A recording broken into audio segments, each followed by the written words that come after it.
Panama's carnival attracts visitors from around the world. But away from the lights, this place is a thriving tax haven. Investors come to Panama for secrecy. You can go to Panama and you can get a foundation or a trust or a company, and you can use those complicated, slightly strange structures to hide and disguise your ownership and control of assets.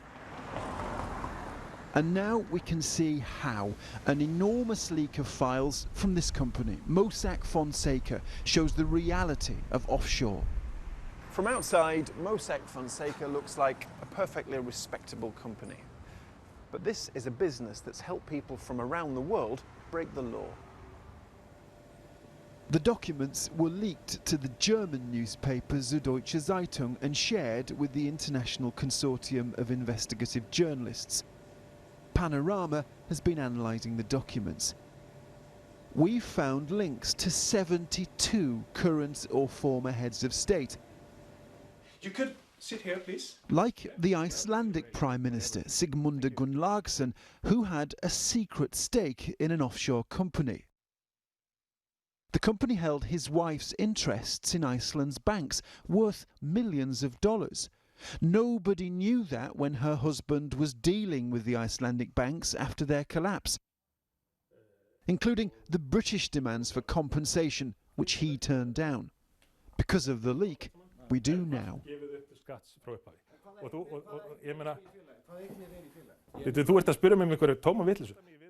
Mr. Gunnlaugsson is today facing calls for his resignation. He says he has not broken any rules and his wife didn't benefit financially from his decisions. Mossack Fonseca say the services they provide are commonly used worldwide and they are responsible members of the global financial and business community. But some of the deals in the files are extraordinary.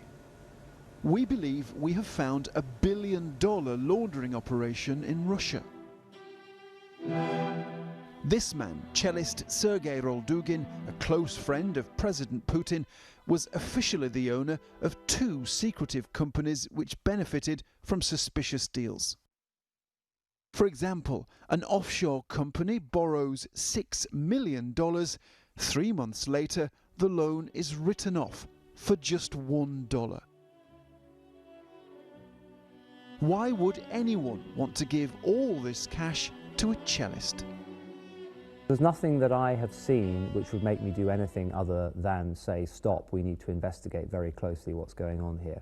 To you, does it look like money laundering? Yes, it does look like money laundering to me, for sure. Mr. Roldugin hasn't answered our questions. Mossack Fonseca say they have a strong compliance record. Through the leak, the world can now see more clearly how the wealthy can hide their secrets. Richard Bilton, BBC News.